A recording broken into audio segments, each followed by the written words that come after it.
So when you hear the words classroom management, what pops into your head? Probably a long list of rules, right? Do's and don'ts. But what if we thought about it differently? What if it's not about being a rule enforcer, but more like being an architect? That's exactly what we're digging into today with proactive classroom management. Okay, so let's break this down. Think about it this way. You've got two approaches. On one side, you have the reactive teacher. They're basically a firefighter, running around all day putting out little fires. A disruption here, a distraction there. It's totally exhausting, right?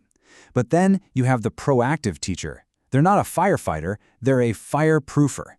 They've already designed the whole room to stop those fires from even starting in the first place.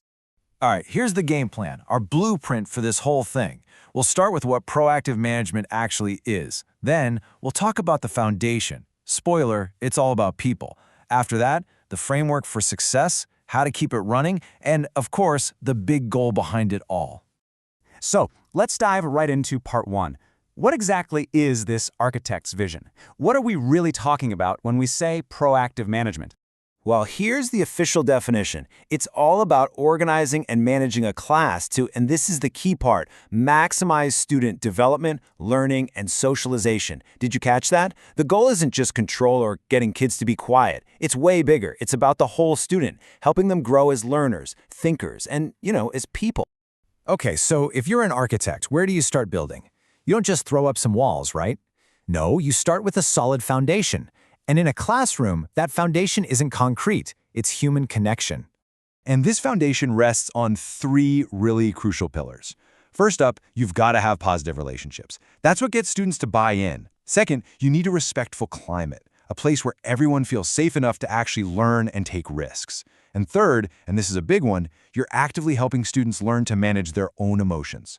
If you don't have these three things, well, anything else you try to build is just going to fall apart.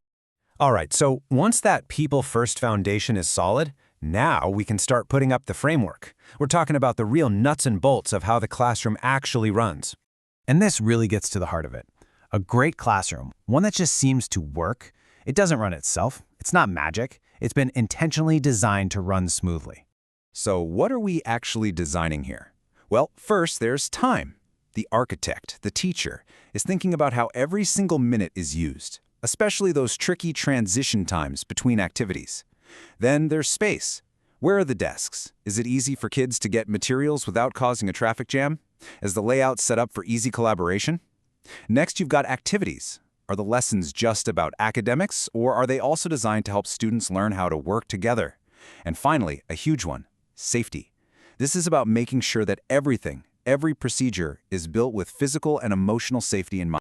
But even the most beautifully designed building needs upkeep, right? You can't just build it and walk away. And a classroom is no different.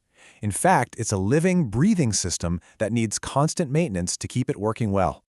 This brings up a question I'm sure you're thinking. Okay, that all sounds great, but what happens when things do go wrong? Because let's be real, they will. Kids are kids. So how does our proactive architect deal with that? This is where the architect's toolkit comes in. It's not about reacting with anger. It's about being observant. It means spotting the little signs, like low motivation or confusion, before they become big problems. It's about coaching students to manage their own behavior instead of just punishing them. When something does happen, you record the facts, just what happened, no drama. And critically, you always follow up. That's how you keep the whole system strong. I know. This sounds like a ton of work, and it is. So, why bother?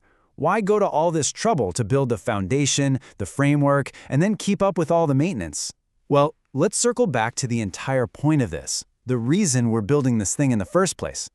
Because at the end of the day, it's all for one thing, one single, incredibly important purpose, to maximize student potential. That's it.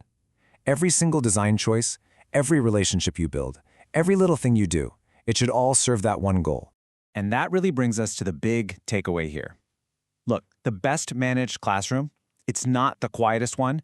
It's not the one where kids are perfectly compliant all the time. No, the best managed classroom is the one where every single student feels equipped and empowered to grow. So the real question we should be asking ourselves isn't, how do I manage this room? It's, how do I architect potential?